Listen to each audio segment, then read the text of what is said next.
Welcome to this REX610 operation video. In this video, you will be introduced to the process of identifying, clearing, and acknowledging disturbances in the protection relay. The REX610 local user interface includes 3 different indicators on the LHMI for monitoring and disturbance identification.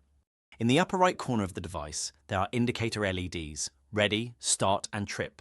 Their functionality is fixed and will always behave in predefined way, which will be explained later in this video. There are also 10 programmable LEDs on front of the LHMI of REX610. The operation of these LEDs can be freely configured with PCM 600 and to some extent adjusted with also on the LHMI. In addition to LEDs, the screen of REX610 will also show indication messages and tripping data in a dialog box. Only one dialog box can be shown at a time, therefore the relay has internal priority for indication messages and tripping data. Internal fault and warning messages have always higher priority than start or trip information. Trip information has always higher priority than start information.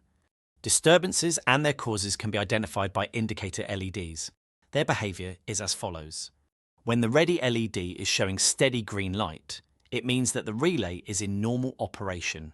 Flashing ready light means internal fault has occurred. The protection relay is in test mode, or the protection relay is in the test and blocked mode. Internal faults are accompanied by an indication message. When ready light is off, it means auxiliary supply voltage is disconnected.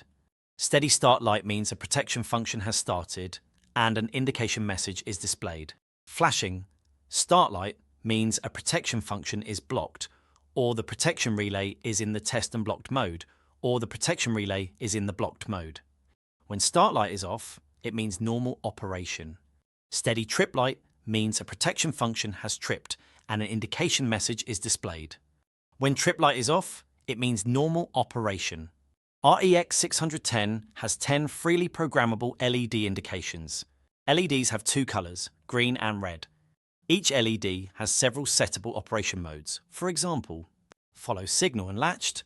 Further actions can be taken to further identify the disturbance, like reading event history and analyzing the disturbance recordings.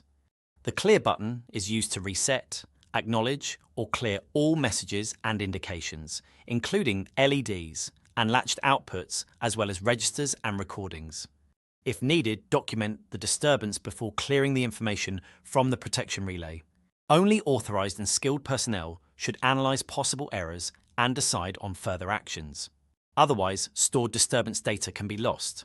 The ESC key can be pressed to close the indication message without clearing it. To clear, start by pressing the Clear button to open the clear view. The operator will be presented with a list of options of what to clear. Items can be selected by using the up and down keys. Enter key is used to confirm the selection. Up and down keys are then used to change the setting. Enter needs to be pressed again to confirm the highlighted selection. The item will immediately be cleared. As needed, these steps can be repeated for other items as well. Alternatively, the Clear button can be used as shortcut for clearing the IED indications. The Clear button should be pressed and held for 3 seconds to clear trip LEDs. With a 6-second press and hold, the programmable LEDs are cleared.